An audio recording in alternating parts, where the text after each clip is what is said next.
Hello,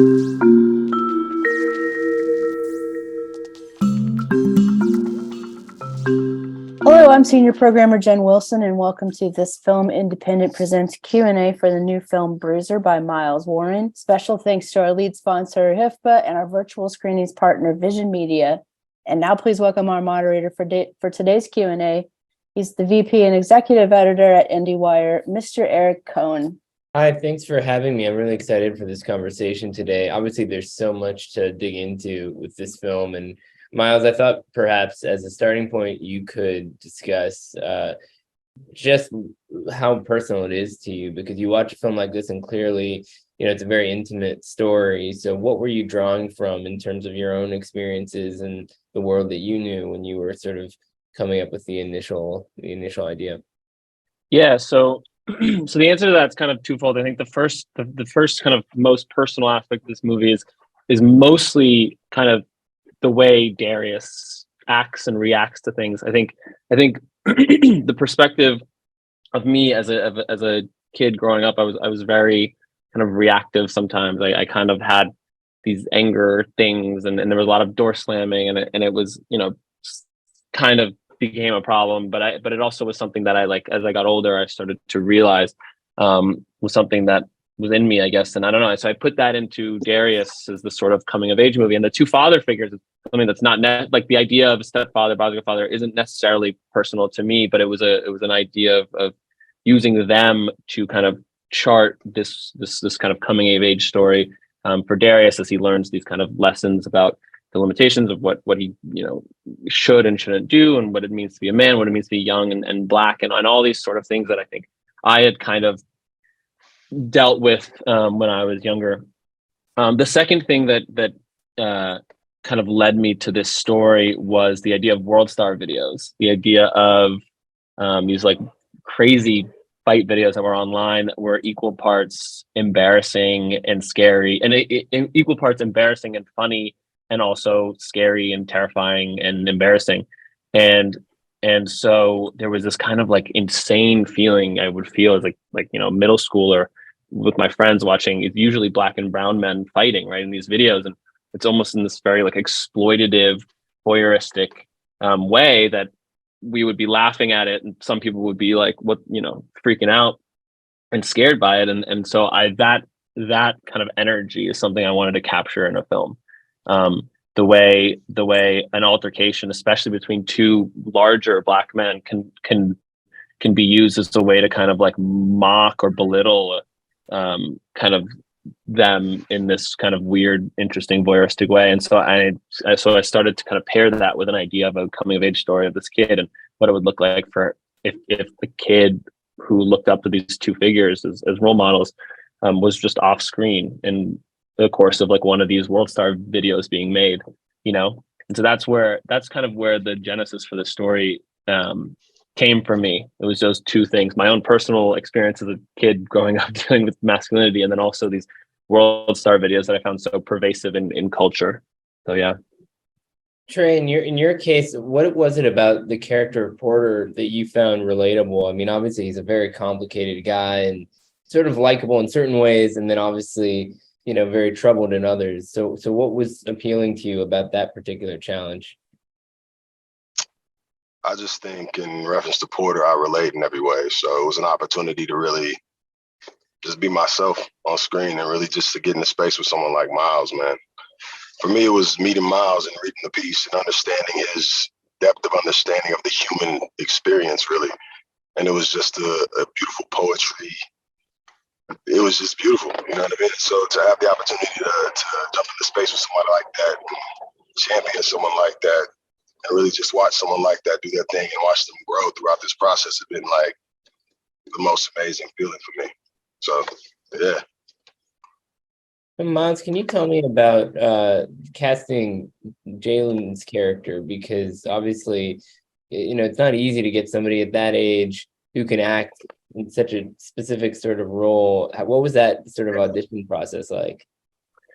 Yeah, so that was it was tough to find that character, and yeah, it's I had talked to a lot of really talented younger actors, Jalen specifically, it was really interesting. He came in really late, almost like a couple of weeks before we were shooting. I still couldn't really find someone who could kind of, get the sincerity and the natural ease of a child, but also do some of these more heavy lifting kind of acting, things that I needed to get. And so Jalen kind of came in really late, and I had a great conversation with him where he was, he's someone who's very, very professional. He's young, but like he is on it, and it's really incredible gift that he has. So much so that I would have to like say like you can make some mistakes. You can be a kid. And so I just talked to him. I didn't really audition him. I just had a chat with him, and I was kind of looking for someone who just reminded me of Darius. And I think what he brought to the table was something that I didn't know Darius needed, because Darius was written in the script as, skinnier, kind of built like me, a little bit like skinnier and smaller, right? And I was gonna try and put him in contrast with these two father figures. And Jalen's not that. He's getting older and he's hitting the gym, and he's still a kid, but he doesn't act like one. And I started to realize how interesting that would be for the character, to have a kid who you can see slowly the kind of the genes of his biological father, being Porter, obviously, seeping into this kid as he grows up, and seeing a little bit of that in him. And honestly, I'd already cast Trey, and so there was something like that Jalen did, or the way he acted, that really reminded me of Trey, and I thought that was really, really interesting. And so all those things combined, we got to a couple weeks before shooting, and I finally started working with Jalen. And once I started kind of, seeing him do the lines and the way he would talk about the character and how much he understood and how much it was him, it was kind of a no-brainer at that point. So yeah, it was kind of a long process, and we got down to the wire, but that was kind of, once Jalen started talking about the character and how much, and I realized I could maybe change the character a little bit to suit him. I think that's when it really clicked for all of us. Trey, what was it like for you to work with Jalen and kind of figure out the chemistry that you wanted to come across on the screen? Because it goes through such an amazing evolution during the movie. Yeah. Like Miles was saying, man, Jalen is just a very impressive young man. He's had to be a man his whole life, so he understands a lot about manhood. And so to be able to jump into space again with somebody who is that quality of spirit and is that quality of talent and is that advanced at that age, it was refreshing, because he reminded me of myself. And it also let me know the quality of Miles's understanding again as well, because he casted someone who was so close to my spirit for my son. So it was perfect. Miles, I wonder what was on your mind when you were thinking about the kind of feel for this movie, because there's some really potent themes that kind of come up about fathers and sons and so forth. But even before we get to that, the images of the movie are telling us that this is going to be a very sort of almost like claustrophobic experience in a way. The 4:3 aspect ratio, some of the shots that you use and so forth. So I'm wondering sort of how you thought about, how much you wanted to show us versus kind of telling us what this movie is about, because it's a very subtle piece of storytelling. Yeah, thanks. I think, I always wanted to go as simple as possible. I knew I wouldn't have enough days. I knew I wouldn't have enough time to do a lot of coverage. So I wanted to make this film as simple and as elegant and as formalist as possible. I think mostly because, the first inspiration being those World Star videos. I think a lot of those videos are really interesting because you got one angle. It's usually from a wide. And I think that's why they're so comedic in a way, because you can't cut in, you can't come in really close and see the terror or the real horror of it. You just you cut to a wide, and usually when you cut to a wide, it's for comedic purposes. And so I wanted to do something with the fighting where we start in wides and we hang there a little too long, and then suddenly I come in really close, and that's when it starts off maybe a little funny and then or not as serious, and then once I come in, I want people to feel like, oh, this is actually really intense and scary. So that's what I was kind of going for with the fighting, but I also like the kind of voyeuristic approach to cinema that some like that you can get with, you know, the 4:3 aspect ratio, like in the weightlifting scene where we just kind of hold on that and you're kind of stuck there until Malcolm comes in. I kind of like the helplessness feeling that the audience kind of gets from just having to sit there with that moment, you know. And so yeah, and I took a lot from, you know, I love filmmakers like Charles Burnett. Killing of Sheep is like one of my favorite movies, and To Sleep with Anger is another one that like is very much a kind of a direct reference of this movie, just like the idea of a stranger coming into a house and kind of threatening to tear a family apart. And you know, the way he shoots those movies are, I think, really interesting and dynamic and simple. And then a lot of the other influences are you know, the, you know, Ozu style simplicity and Pavlovsky, like Ida and Cold War, and obviously Paul Schrader's whole take on transcendental cinema and that kind of stuff. And I really have kind of fell into that, especially when First Reformed came out. And the idea of you know, using 4:3 and boxing in characters and being very simple, but also being okay with letting moments just sit and letting them sit for as long as they need to, and letting the kind of slower everyday moments sit in between pockets of energy, you know. And then the ending, like, I think in a lot of those movies, I mean, like the way Ozu and the end of you know, Late Spring, like, has this like huge emotional kind of moment after a movie that's been so kind of emotionally muted. That's kind of something I want to do with Bruiser too, where it's like, you know, there's some violence, right? And it, like, Malcolm's punch is like a little indication of what's to come. But it's very, you know, there's a lot of softer moments too. And then it slowly builds into this like insane, like, you know, Shakespearean operatic explosion of violence that really gets you. And so if you, I wanted to shoot everything simplistically, so that when we get to that ending, it like shakes you and you grabs you in a way. So. So Trey, did Miles make you watch all of these movies that he's talking about to understand what he was trying to shoot? He had me watch a few movies, not all of these. I actually had to tap in with him after the fact to get a list of films, man, because he's an encyclopedia, and he really is an encyclopedia. I did have you watch. I think I sent you Badlands and made you look at Martin Sheen's character, and then I had, what else did I have you watch? I think that was the main one. But I mainly sent stuff for the character, right? Yeah. So. Yeah. Badlands makes a lot of sense.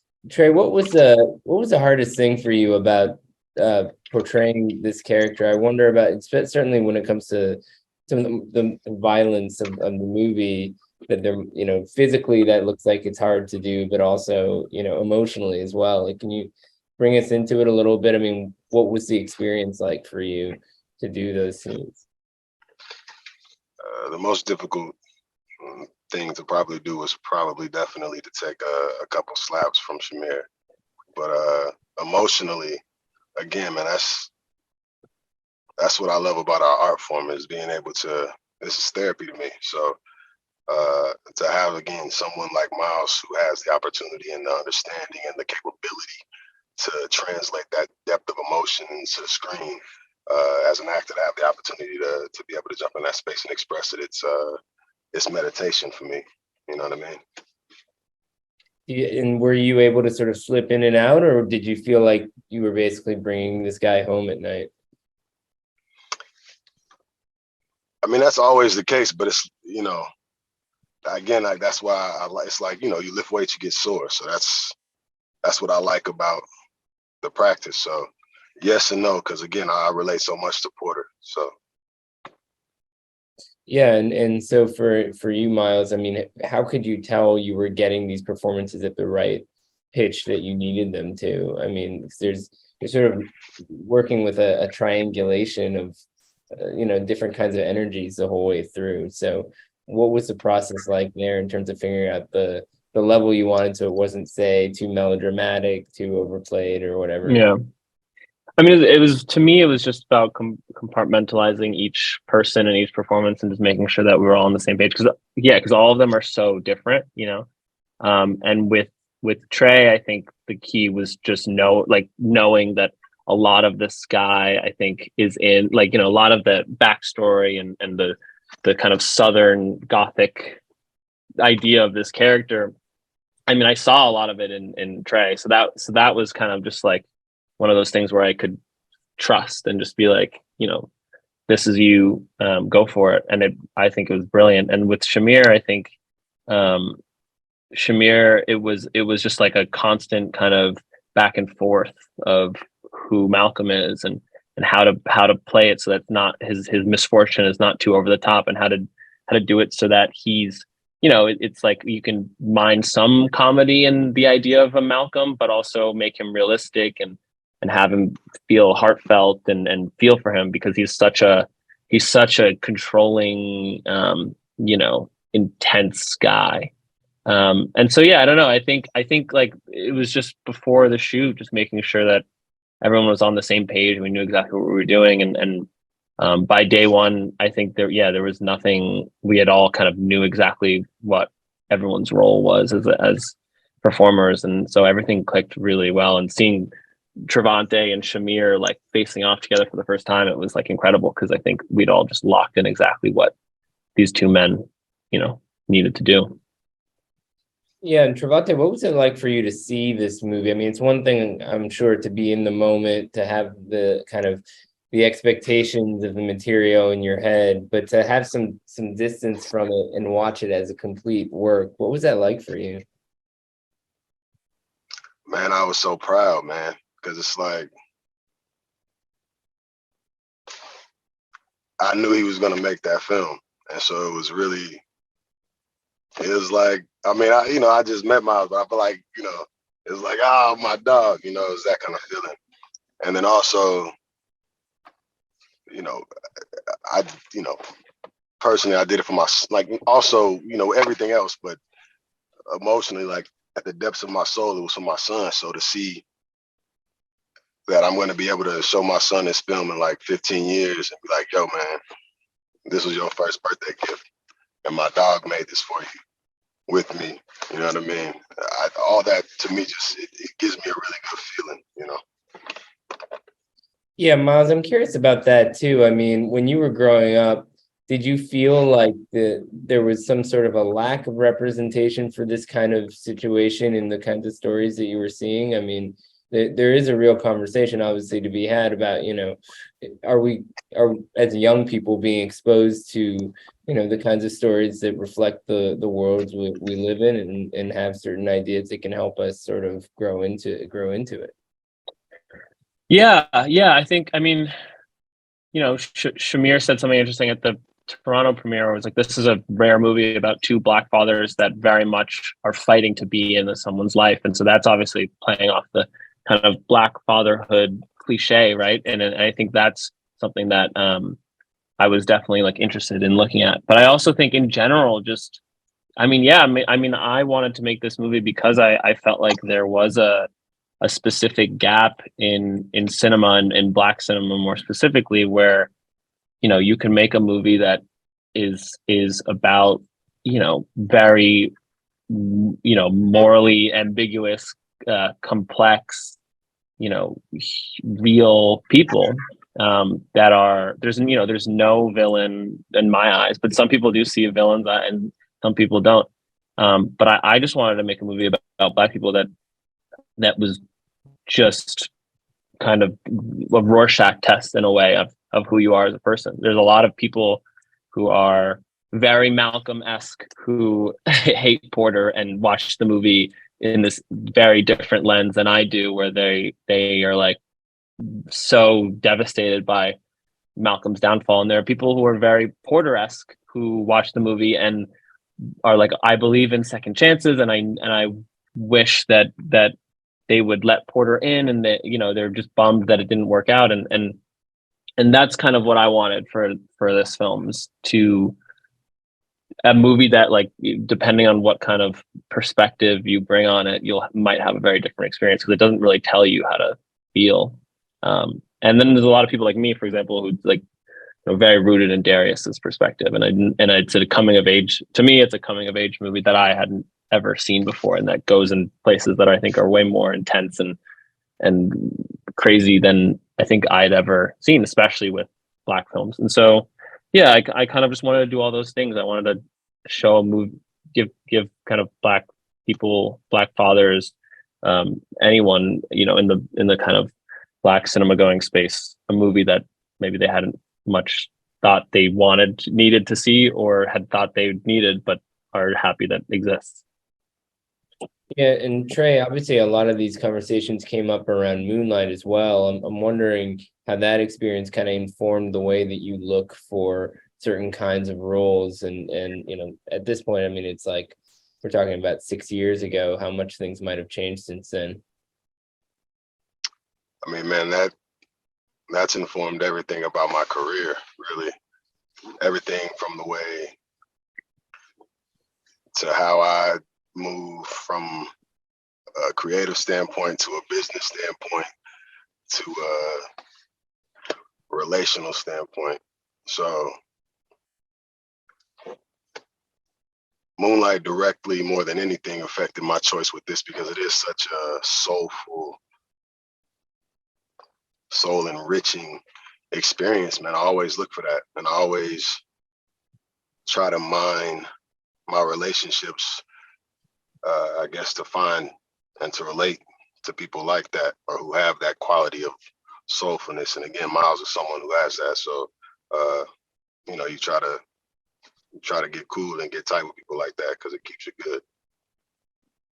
Yeah, and Miles, I mean, just to throw it back to you for a second on the Moonlight question, I mean, how much of an impact did that movie have on you? Since I know you had a short film that this feature was based on, but it was just a couple of years ago. So it's sort of in the aftermath of that film's success.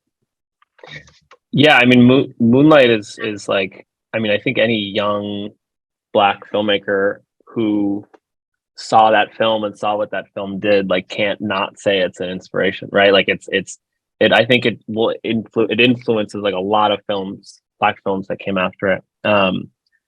So, and I think it's honestly, not like it's probably one of the main reasons I was able to get a movie like this made, in the aftermath of kind of what Moonlight, the heights that movie was able to achieve, and so, yeah, it was a very direct inspiration of mine, and yeah, it kind of helped. I wrote this script version of the feature first, and then actually the short kind of came as a proof of concept. And so the short ended up being kind of like a thematic paring down of what this movie was, and then that helped me kind of get to this point with making the feature.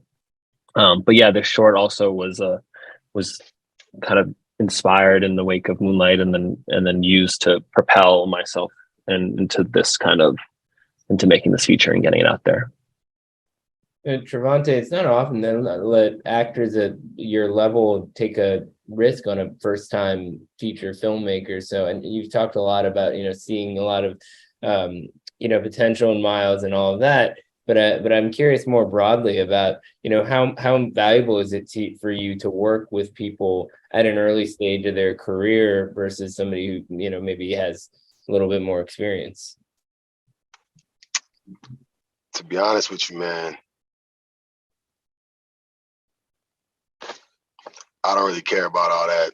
I just met Miles, and he was a really quality individual.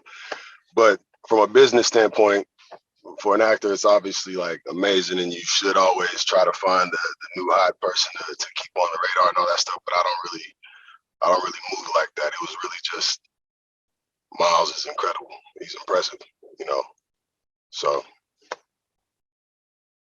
that was that. Yeah. So Miles, where does this leave you? I mean, people say the short film is a calling card for the feature. You got the short film, then you got the feature. So where does this leave you kind of creatively in terms of, how you want to keep building? Yeah, I'm someone that, I'm lucky to have those two, films under my belt, and to have this feature made. And now I kind of want to just keep pushing on kind of the same sentiment that I was trying with the Bruiser feature. in that I think there's such a large gap of films that could, center around black characters and black stories that I have not even come close to seeing, and so I want to continue to write and push to get things made that are more experimental or interesting or exciting things that I don't think would get made otherwise.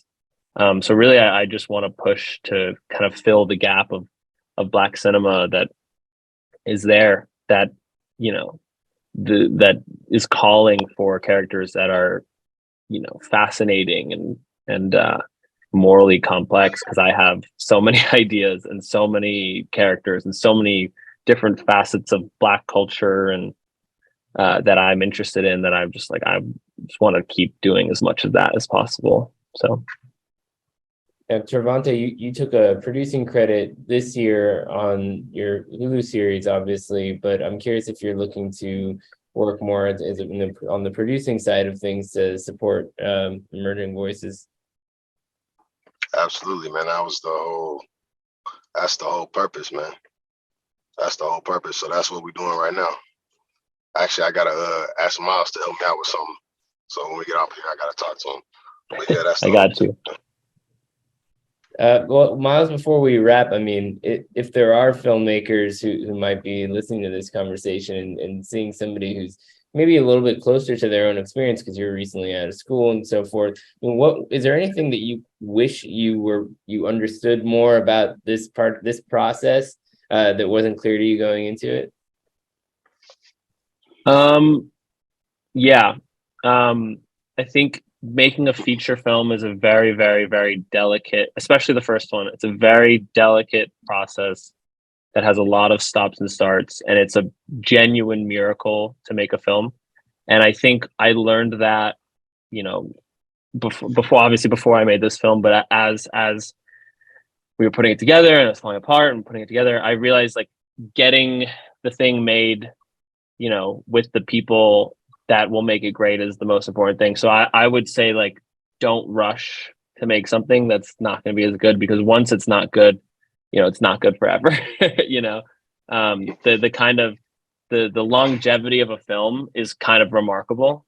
And it's a little scary too. I mean, it took me a while to be able to let go of the sound and color sessions of this movie, because I knew once I was done, it was done and it was going to live forever. And you can always go back in, I guess, and tinker, but not really. It's the way the film is for as long as, I guess, until the apocalypse and we lose all our data, right? So I would just say, for younger filmmakers, it feels like sometimes you have to push, and sometimes you do. You really have to push and push to get something made, but also like being patient and taking your time and making sure that all the pieces are there and it's something that you can like live with and be a part of you and a part of who you are as a person and an artist forever. Then that's when it's kind of the right time, I think, to do something like this. So yeah, that's what I learned. So Trevante, if another filmmaker with a first feature is really excited about it and wants to get on your radar, what's the best way for them to make the case? Tula 67 Entertainment, bro. They'll find us if we out there, Instagram, wherever it's at, man. Just reach out, send us an email, bro. We ready. Nobody makes phone calls anymore. Yeah. Just Instagram DMs. Instagram, baby. That's where it's at, man. Slide in the DM. All right. Well, thank you all for being here. Congrats on the movie and good luck with everything. It's a lot of fun. Thank you.